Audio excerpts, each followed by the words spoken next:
အားလုံးပဲမင်္ဂလာပါဒီနေ့ဗီဒီယိုမှာဆိုရင်တော့ကျွန်တော်တို့ဒီ Facebook ပေါ်ကနေပြီးတော့မှပတ်စံရှာခြင်းနဲ့ကျွန်တော်ရဲ့ mix တွေပေါ့နော် Facebook page ကိုအလွယ်ဆုံးပဲလို့ထောင်ရမယ်ဆိုတာကျွန်တော်ဒီဗီဒီယိုမှာအစားအဆုံး share လုပ်ပေးသွားပါမယ် Okay ဒါဆိုရင်တော့ကျွန်တော်တို့ဒီကိုယ့်ရဲ့ဖုန်းထဲမှာရှိတဲ့ဒီ Facebook ad ထဲကိုမလိုက်ပါနော်ဒီမှာ Facebook ad ထဲကိုမလိုက်ပါOkay ဒီနေရာရောက်လို့ရှိရင်တော့ကျွန်တော်တို့ဘယ်ကိုထားနိုင်မလဲဆိုရင်ဒီမှာညာဘက်တော့မှရှိတဲ့ဒီ menu လေးပေါ့နော်ဒီမှာ menu လေးရှိတယ်ဒီမှာ menu လေးအဲ့ဒီ menu လေးကိုနှိပ်လိုက်ပါ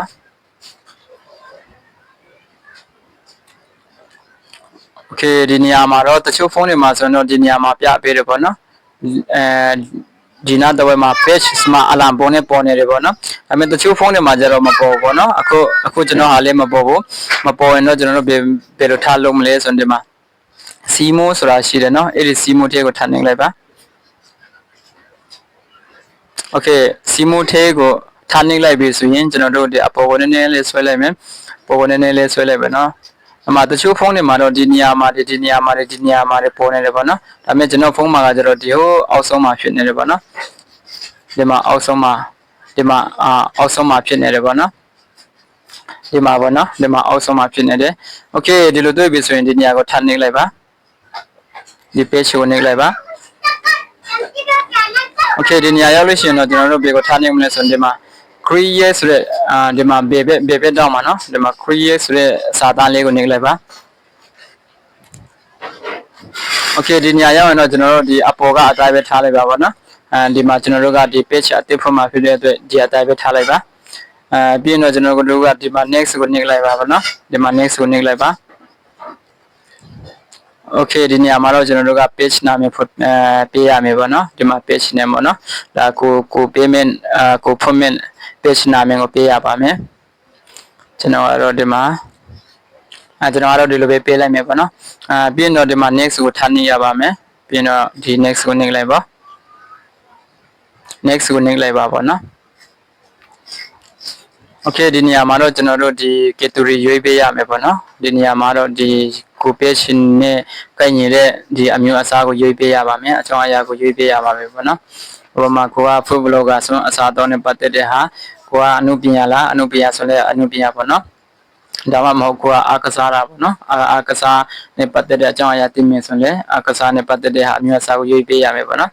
ကျွန်တော်တို့ဒီမှာအစားလုပ်ပေးမှာဖြစ်တဲ့အတွက်ကျွန်တော်တို့အဆင်ပြေလို့ပဲထည့်လိုက်မယ်ပေါ့နော်ပြီးဆိုတော့ကိုတင်မြအကြောင်းအရာနဲ့ပတ်သက်တဲ့ဒီအမျိုးအစားကိုရွေးပေးပေါ့နော် Okay ပြီးရင်တော့ကျွန်တော်တို့ကဒီ create ကိုနှိပ်လိုက်ပါ Okay ဒီနေရာရောက်လို့ရှိရင်တော့ကျွန်တော်တို့ကဒီမှာပေါ့နော်ဒီအဲ့ဒီကိုရဲ့ page ရဲ့အကြောင်းအရာဒီမှာအဲ့ဒီရဲ့အောက်မှာအကြောင်းအရာက bio ပေါ့နော်စာသားလဲဒီ page ကဥပမာပေါ့နော်ဒီ page ကပဲအကြောင်းအရာကိုတင်ပေးမှာဖြစ်တယ် like and follow လုပ်ပေးပါဒီလိုမျိုးတွေပေါ့ကွာ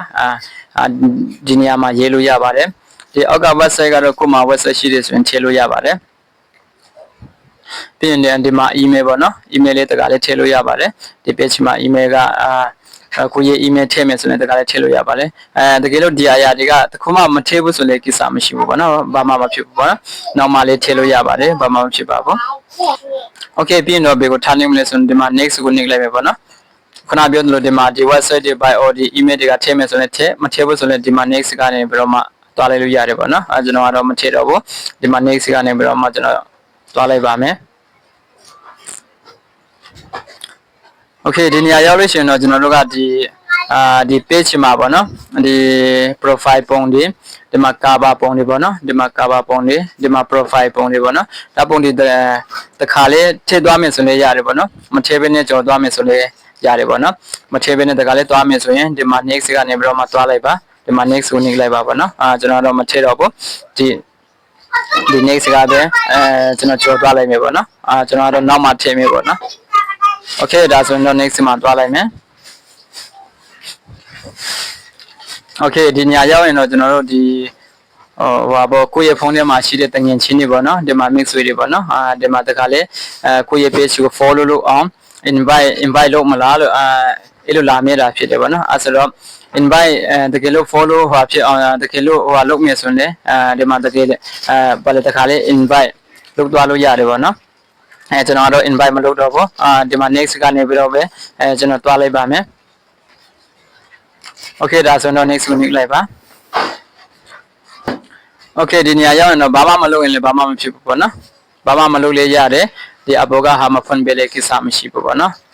အဲဆိုတော့ကျွန်တော်တို့ကဒီတိုင်းကနေပြီးတော့ပဲတွားလိုက်မယ်ပေါ့နော်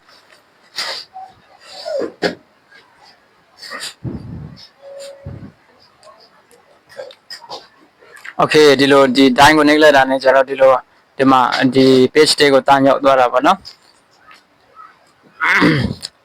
okay ဒီလောက်ဆိုရင်တော့ကျွန်တော်ရဲ့မိတ်ဆွေလေးဒီ Facebook page ကိုဘယ်လိုထောင်ရမလဲဆိုတာအစအဆုံး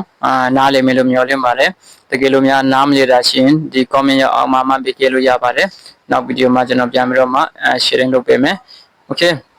နောက်ဗီဒီယိုမှာတော့ကျွန်တော်ဒီ page ကို I mean ဘယ်လိုခမ်းမလဲ I mean ဘယ်လိုပြန်ဖြုတ်မလဲပေါ့နော် I mean ခန်းနေနဲ့ I mean ပြန်ဖြတ်တဲ့နည်းကိုကျွန်တော် sharing လုပ်ပေးမယ်ဒီလောက်ပါပဲနောက်ဗီဒီယိုမှာကျွန်တော်တို့ပြန်လည်ဆုံးကြမယ်